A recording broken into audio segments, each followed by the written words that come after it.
తీసుకువెళ్ళవలసినటువంటి మా ప్రీతమ నాయకుడు డాక్టర్ వైఎస్ రాజశేఖర రెడ్డిని కోల్పోయాం. రాజశేఖర రెడ్డి గారిని కోల్పోయిన తరువాత అనివార్యమైన పరిస్థితుల్లో జగన్మోహన్ రెడ్డి గారు యువకుడు రాజకీయ రంగ ప్రవేశం చేసి దిగ్విజయంగా రాజకీయాల్లో ముందుకు వచ్చి ఈ రాష్ట్రంలో 151 సీట్లతో అధికారంలోకి వచ్చాడు. నేను మనవి చేస్తున్నా, జగన్మోహన్ రెడ్డి గారిని ఏమీ చేయలేక, జగన్మోహన్ రెడ్డి గారిని రాజకీయంగా ఎదుర్కోలేక జగన్మోహన్ రెడ్డి గారి మీద అఘాయిత్యం చెయ్యాలని కుట్ర జరుగుతుంది. ఇది నా రాజకీయ ఆరోపణ కాదు, పరిశీలిస్తే మీకే అర్థమవుతుంది అంటున్నారు. ఇవాళ చంద్రబాబు నాయుడు అంటున్నాడు, లోకేష్ అంటున్నాడు, పవన్ కళ్యాణ్ అంటున్నాడు, ఎన్నికలకు ముందు డ్రామాలు ఆడుతున్నాడు జగన్మోహన్ రెడ్డి గారు అని. పోయినసారి ఎన్నికలకు ముందు కోడికత్తి గాయం తగిలింది, డ్రామాలు ఆడాడు, సింపతి కోసమని చెప్తున్నారు. ఇవాళ కూడా జగన్మోహన్ రెడ్డి గారు రాయి వేసుకున్నారని మాట పవన్ కళ్యాణ్ లాంటి వాళ్ళు చెప్తున్నారు.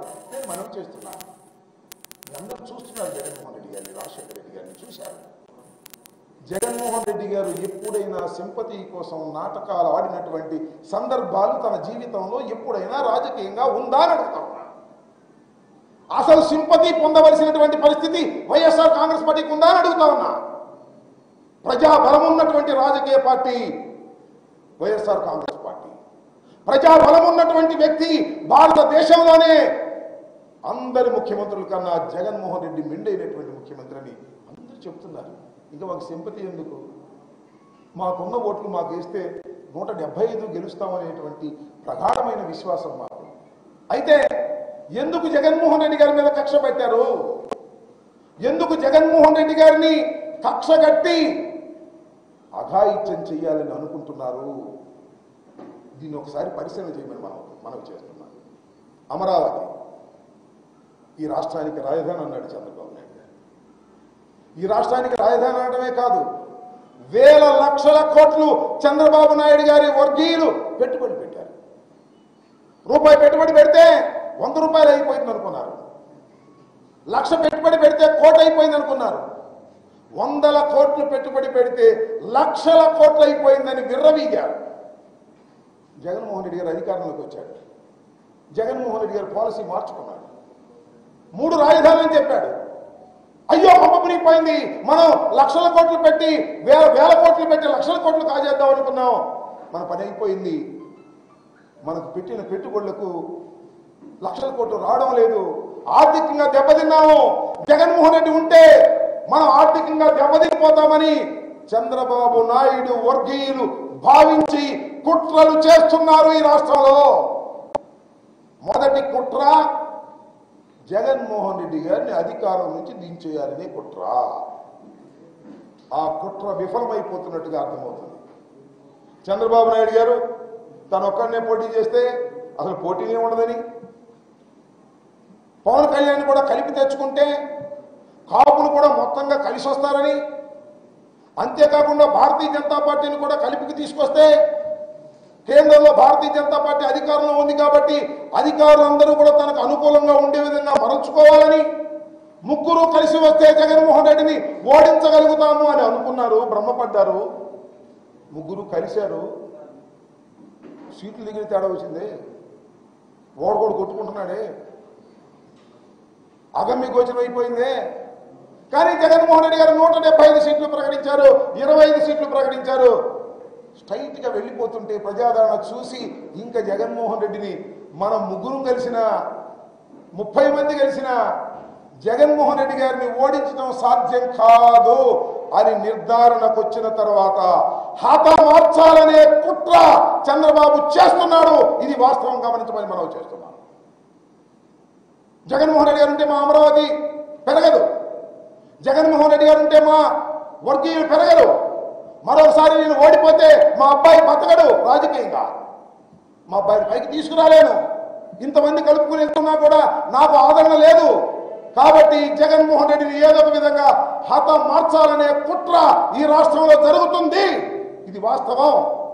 నేను మనవి చేస్తున్నా, చంద్రబాబు, పవన్ కళ్యాణ్ మా జగన్మోహన్ రెడ్డి గారి మీద మరొక్కసారి రాయి పడినా మరొకటి జరిగినా ఈ రాష్ట్ర ప్రజలు క్షమించనంటే క్షమించండి మనం చేస్తున్నాం. ఇంత దారుణం అండి, నాకు అర్థం కాలేదు. మొన్నటిదాకా ఏమన్నారు, పరదాల గట్టుకు వెళ్తున్నాడు అన్నారు, బయటికి రావటం లేదు, పరదాల గట్టుకు వెళ్తున్నాడు, జనం లేరు అని. ఇవాళ వస్తున్న జనం ఏంటి అని అడుగుతా ఉన్నాను. ఇన్ని లక్షల మంది జనం వస్తున్నారు జగన్మోహన్ రెడ్డి గారిని చూడటానికి. నేను మనవి చేస్తున్నాను, నేను నా నియోజకవర్గంలో ఆయన పక్కన సీట్లో నేను కూర్చున్నా, ఒక మంత్రిగా, ఈ నియోజకవర్గ శాసనసభ్యుడిగా. మహిళలు, పిల్లలు, వృద్ధులు, యువకులు, కులాలు లేవు, మతాలు లేవు, మా జగన్ వచ్చాడు, మా జగన్ వచ్చాడు అని దాని మీదకి వచ్చేస్తున్నారు. పోలీసులు నెట్టేస్తున్నారు. మా జగన్ తాకితే చాలని భావిస్తున్నారు, మా జగన్ పలకరిస్తే చాలని భావిస్తున్నారు. ఇంత ప్రజాదరణ కలిగినటువంటి నాయకుడు బహుశా భారతదేశంలోనే లేడు, ఒక్క జగన్మోహన్ రెడ్డి తప్ప అని నేను ఘంటాపథంగా చెప్పగలను. ఈ ప్రజాదరణ చూసిన తర్వాత చంద్రబాబు ఏమీ చేయలేక కుట్రలు చేస్తున్నాడు, దుర్మార్గాలు చేస్తున్నాడు. నేను మనవి చేస్తున్నా, నారా చంద్రబాబు నాయుడు గారు అధికారం లేకుండా బతకలేడు. అధికారం పోయిందంటే సహించలేడు.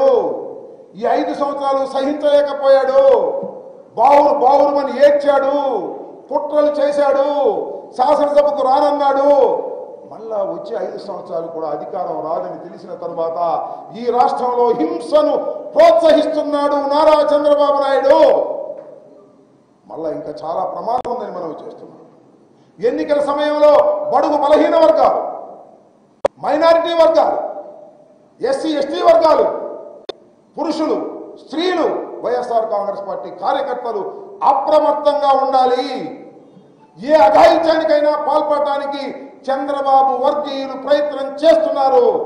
అశాంతిని సృష్టిస్తారు, అల్లకల్లోలాన్ని సృష్టిస్తారు. అధికారం పోతుందనే భయంతో, బాధతో ఎంతకైనా తెగిస్తాడు నారా చంద్రబాబు నాయుడు. నారా చంద్రబాబు నాయుడు గారి నైజమే అంతా అని మనం చేస్తాం. ఒకసారి చరిత్ర చూడమని మనం చేస్తాం.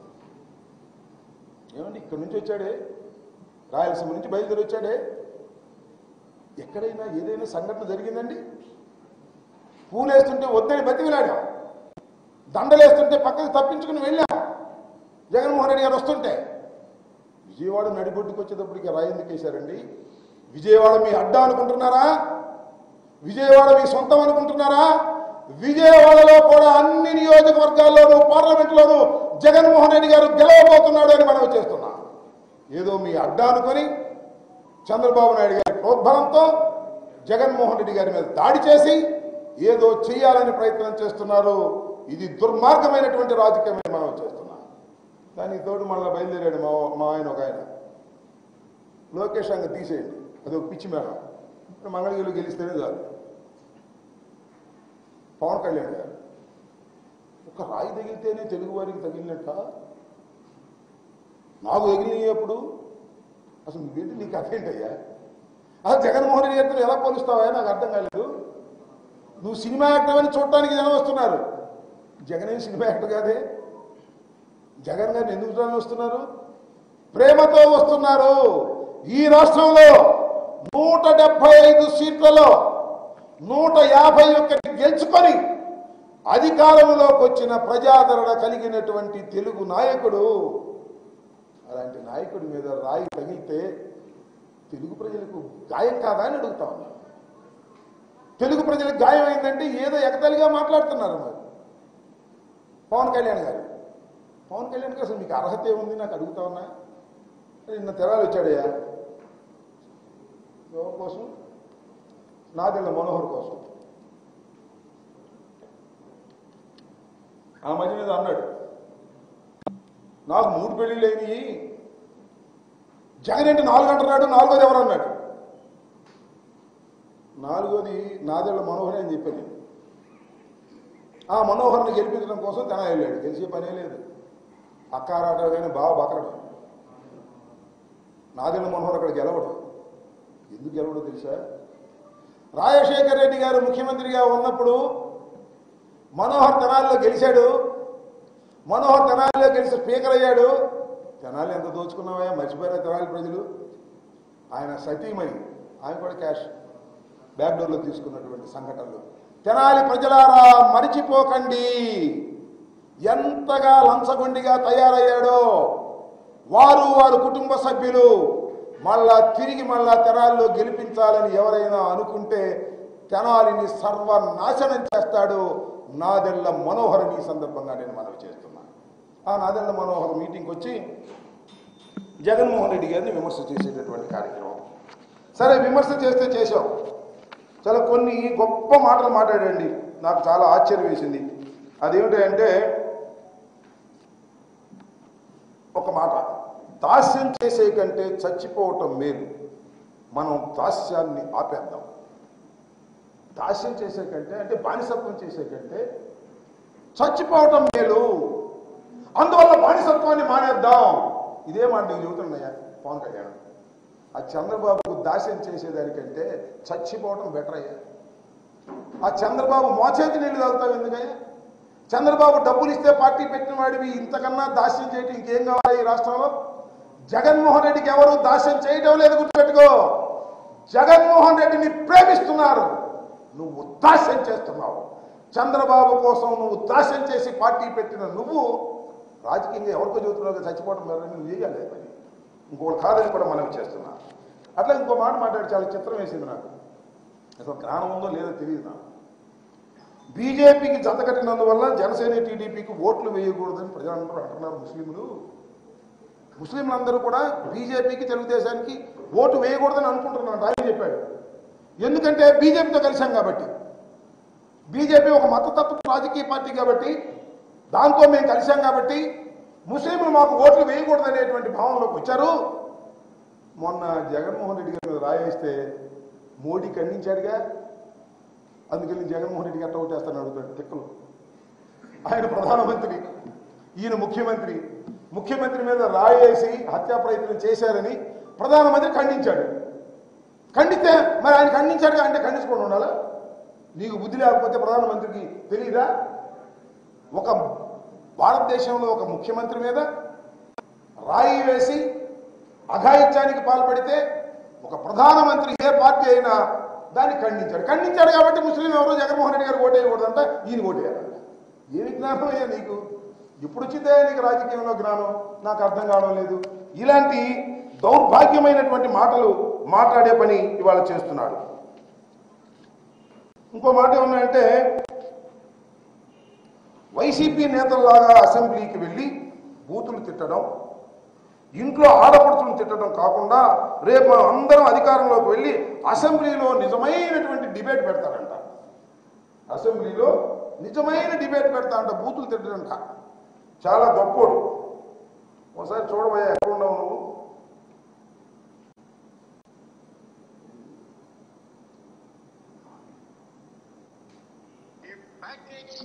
ప్యాకేజ్ అనే సన్నాసిన కొడుకులు ఎవరు?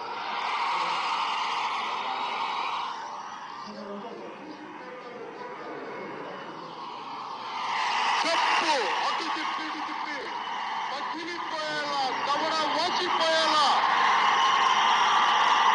చెప్పు పెట్టి కొడతాం కొడకల్లారా. ఒక్కొక్కడికి కమర్షియల్గా ఉందా? కొడకల్లారా.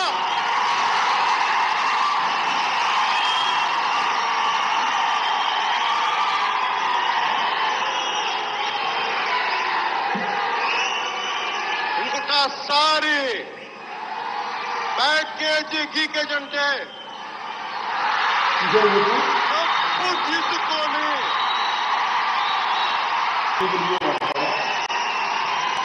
ఎదవల్లారా. సరే, ఇది చూసిందే ఒకసారి శాంపుల్గా పవన్ కళ్యాణ్ గారికి చెప్తున్నా. అయ్యా పవన్ కళ్యాణ్ గారు, మీరు ఒకసారి యూట్యూబ్లో కొట్టి చూసుకోండి. మీరు ఎంత భయంకరంగా మాట్లాడారో. శాసనసభలోకి మీలా బూతులు తిట్టేవాడిని శాసనసభకు పంపించడానికి పిఠాపురంలో ప్రజలు సిద్ధంగా ఉన్నారా? ఏమన్నావయ్యా నువ్వు? జగన్మోహన్ రెడ్డిని సైకో అంటున్నాడు చంద్రబాబు నాయుడు. అసలు సైకో లీకం పవన్ కళ్యాణ్. ఎప్పుడు లేచిపోతాడో తెలియదు. కాళ్ళకు ఉండాల్సిన చెప్పులు తీసి నా కొడకల్లారా ఏమన్నాడు? నా కొడకల్లారా. నువ్వు ఒక రాజకీయ నాయకుడివి, నువ్వు ఒక మానవుడివి, నువ్వు ఒక సంఘంలో పేరు ప్రతిష్టలు కలిగిన వాడివి. నువ్వు ప్రజలకు చెప్పేటంత గొప్పవాడుగా పవన్ కళ్యాణ్ గారు ఒకసారి ఆలోచించుకోవే. మేము బూతులు తిడుతున్నాం అసెంబ్లీకి వెళ్ళి, నువ్వు అసెంబ్లీకి వెళ్ళకోకుండానే ఇన్ని బూతులు తిడుతున్నావే, అసెంబ్లీకి వెళ్ళకోకుండానే చెప్పులు పైకి తీస్తున్నావే. నిన్ను తిరిగి చంద్రబాబు కోసం అసెంబ్లీకి పంపిస్తే చెప్పులు తీస్తావా, లేకపోతే చంద్రబాబు చెప్పులు పట్టుకుంటావా? చెప్పవయ్యా ఓ పవన్ కళ్యాణ్ గారు. కొనిదిన పవన్ కళ్యాణ్ గారు, మీరా ఇవాళ మాకు ఉపన్యాసాలు చెప్పేది? మేము శాసనసభలో ఎప్పుడూ బూతులు తిట్టలేదు. బూతులు తిట్టామని భ్రమించి నారా చంద్రబాబు నాయుడు గారు బాగుమని ఏడ్చాడు. ఇవాళ నేను అంటాడు, మన జగన్మోహన్ రెడ్డి గారికి రాయి తగిలి చాలా ప్రమాదకరమైన పరిస్థితి తగిలితే ఆయన మీద కూడా రాళ్ళు వేశారంట, దెబ్బ తగలమని. అది అసలైనటువంటి సిసలైనటువంటి దొంగ నాటకం అంటే. ఇక్కడ కౌంటర్ కోసం ఈనాడు రామోజీరావు సలహా ఒకటి, అదేవిధంగా రాధాకృష్ణ సలహాతో కేవలం 2 రాళ్ళు వేసి మా మీద కూడా రాళ్ళు వేశారు, మా మీద కూడా రాళ్ళు వేశారని కౌంటర్ ప్లాన్ చేసుకునే దశకు మీరు వెళ్ళారు. మీరంతా కుట్రదారులయ్యా, దీనిలో ఏ విధమైన సందేహం లేదని కూడా ఈ సందర్భంగా నేను మనవి చేస్తున్నాను. ఇంకొకటి, నా గురించి కూడా చాలా వ్యాఖ్యలు చేశాడు. పోలవరం ఎప్పుడు కడతారు అంటే అబ్బని తీయని దెబ్బ అని పాట పాడతానంట, నేను డ్యాన్స్ చేస్తానంట. రెండో పాయింట్ ఏంటంటే, ఆ అంబటి రాంబాబుని చిన్నప్పుడే వాళ్ళ అమ్మ నాన్న గమనించి సినిమాలో పంపితే ఒప్పేడు వదిలిపోయేదంట. ఈ డైలాగ్ మాట్లాడతారు. జగదేక వీరుడు అతిలోక సుందరి అనేటువంటి చిత్రం మన చిరంజీవి గారు శ్రీదేవి గారు నటించిన దానిలో ఒక పాట. ఏమయ్యా, సినిమాల్లో పుట్టి సినిమాల్లో పెరిగారు, మీ అన్న నటించిన సినిమా పాటని అంత అవహేళనగా ఎందుకు మాట్లాడుతున్నావా? సినిమాలో పుట్టినోడి నువ్వు. అది నేను పాడేనా? నేను పాడిన పాట ఏంటో తెలుసు కదా. నన్ను సినిమాల్లో పెట్టావు కదా, సినిమాల్లో పెట్టి శ్యాంబాబు అని నన్ను తిట్టడానికి ప్రయత్నం చేసావు కదా. దానికి కౌంటర్గా నేను ఇస్తే ఆ కౌంటర్ తట్టుకోలేకపోతున్నావు పవన్ కళ్యాణ్. నాకు అర్థం కాదు, ఇంత అనుభవం ఉన్నవాడివి. ఆ కౌంటర్ తట్టుకోలేక పోలవరం అడిగితే అంటే అబ్బని తీయని దెబ్బని నేను డ్యాన్స్ చేస్తానంట. పైగా మా నాన్న మమ్మ కనుక్కుని సినిమాలో పంపిస్తే ఒక పేడ వదిలిపోయిందంట. నీ పేడ వదిలిపోయింది నేను సినిమాలోకి వెళ్తే. నేను ఎవడు గౌరవించేవాడు కాదు. నాకు సినిమాలు ఇంట్రెస్ట్ లేదు నాయన, నాకు రాజకీయాలు ఇంట్రెస్ట్. నీకు సినిమాలు కావాలి, రాజకీయాలు కావాలి, దేనిలోనూ సరిగ్గా చేసే పరిస్థితి లేదు. ఒకసారి నువ్వు చూసుకో, అర్థం ఎంత షేప్ మారిపోయిందో నీకు. ఇంక సినిమాలో నువ్వు పనికి వస్తావు అనుకున్నావా? పనికి రావు, దిగులుతో బాధపడుతున్నావు. జగన్మోహన్ రెడ్డి గారిని ఏమీ చేయలేకపోతున్నాము, చంద్రబాబుని పైకి లేపలేకపోతున్నాము అని బాధపడుతున్నావు. పిఠాపురంలో గెలవలేమని బాధపడి సినిమాలకు కూడా పనికిరాని షేప్లో తయారవుతున్న నువ్వు నా గురించి మాట్లాడతావంటాయా? పవన్ కళ్యాణ్ గారు చంద్రబాబు నాయుడు మాట నేను మనవి చేస్తున్నా. నేను పుట్టింది రేపల్లెలో, నేను విద్యార్థి నాయకుడిని కనుక్కో. రేపల్లె వెళ్ళి junior college, degree college, law college 3 చోట్ల కూడా స్టూడెంట్ యూనియన్ ప్రెసిడెంట్గా గెలిచిన వాడిని నేను. 89లోనే రేపల్లెలో గెలిచినటువంటి రాజకీయ చరిత్ర నాది. రాజశేఖర రెడ్డిని నమ్ముకొని ముందుకు వెళ్ళిన వాడిని, రాజశేఖర రెడ్డి మరణించిన తర్వాత జగన్ వెంట నడిచిన వాడిని. జెండాలు మార్చేవాడిని కాదు, మోచేతి నీళ్లు తాగేవాడిని కాదు, బానిసత్వం చేసేవాడిని కాదు. ఎన్నికలకు నియోజకవర్గం మారుతావు, నీ దుంపదేగా. ఒకసారి నిలబడి మరో 2 సార్లు నిలబడు, అక్కడ గెలవు ఇక్కడ గెలవు. చంద్రబాబు మోచేత నీళ్లు తాగుతావు. నువ్వు మా గురించి మాట్లాడతావు, అవహేళన గురించి మాట్లాడతావు, నీ అన్నను అవహేళన చేస్తావు, చంద్రబాబును అవహేళన చేస్తావు. కొన్ని సందర్భాల్లో జగన్మోహన్ రెడ్డి గారి మీద ఇష్టం వచ్చినట్టుగా మాట్లాడతావు. జగన్మోహన్ రెడ్డి మీద నేను మనవి చేస్తున్నా, జగన్మోహన్ రెడ్డి గారి మీద రాయ పడితే అది తెలుగు ప్రజల మీద, గుండెల మీద రాయి పడ్డట్టే రాసుకో. అంత ప్రజాదరణ కలిగినటువంటి వ్యక్తి జగన్మోహన్ రెడ్డి గారు. జగన్మోహన్ రెడ్డికి గాయమైతే తెలుగు ప్రజలకు గాయమైనట్టే రాసుకో. చూసుకో, రేపు ఎన్నికల్లో పవన్ కళ్యాణ్, నువ్వు, బీజేపీ, తెలుగుదేశం కలిసి కట్టకట్టుకొని వచ్చిన జగన్మోహన్ రెడ్డి అనే ఒక్క వీరుడి చేతిలో మీకు రాజకీయ మరణం తప్పదు, రాసుకోమని మనం చేస్తున్నా. రేపు జరిగే ఎన్నికల్లో మీరు చూడండి, రిజల్ట్స్ లో చూడండి. మళ్ళా పవన్ కళ్యాణ్ గారు రిజల్ట్స్ రోజు మళ్ళా మాట్లాడతా, నేను రిజల్ట్స్ రోజు నీకు చూపిస్తా. పిఠాపురంలో నువ్వు ఓడిపోబోతున్నావు, రాసుకో. నువ్వు శాసనసభకు వెళ్లే నైతిక అర్హత నీకు లేదు, భవిష్యత్తులో రాదు, గుర్తుపెట్టుకో. అక్కడ ఇక్కడ తిరిగి వాళ్ళ సినిమా జనం ఉన్నారు కదా అని చెప్పి రెచ్చిపోయి, నేను తెనాలిలో కూడా ఎక్కడో పునః ఉన్నాడు అంటున్నాడు. ఎందుకయ్యా పూనకం నాకు అర్థం కాదు. ఇలాంటి పూనకాలు పారేటువంటి పరిస్థితుల్లో నువ్వు ఉన్నావనే విషయాన్ని గుర్తుపెట్టుకో. దయచేసి జగన్మోహన్ రెడ్డి గారిని కాపాడుకోవలసినటువంటి బాధ్యత తెలుగు ప్రజలకు ఉంది. ఈ తెలుగు రాష్ట్రంలో పేదల పక్షాన నిలబడినటువంటి అసలైన సిసలైన ప్రజానాయకుడు జగన్మోహన్ రెడ్డి. అలాంటి జగన్మోహన్ రెడ్డిని పేద ప్రజలు కాపాడుకుంటారు. చంద్రబాబు పవన్ కళ్యాణ్ కుట్రల్ని ఛేదిస్తారు. మీరు రాళ్ళేస్తారు, ప్రజలు ఓట్లేస్తారు. లెక్క పెట్టుకోలేక బటన్ ఏమంటారు VVM బటన్ నొక్కితే ఎన్ని ఓట్లు వస్తాయో చూడమని కూడా ఈ సందర్భంగా నేను తెలియపరుస్తూ, పవన్ కళ్యాణ్ చంద్రబాబు కుట్రలు మాని ప్రజాస్వామ్య పద్ధతుల్లో జగన్మోహన్ రెడ్డి గారిని ఎదుర్కొనే ప్రయత్నం చేయాలని ఈ సందర్భంగా నేను వారికి సవినయంగా విజ్ఞప్తి చేస్తున్నాను. మరొక విధంగా హెచ్చరిక కూడా చేస్తున్నానని ఈ సందర్భంగా తెలియపరుస్తున్నాను.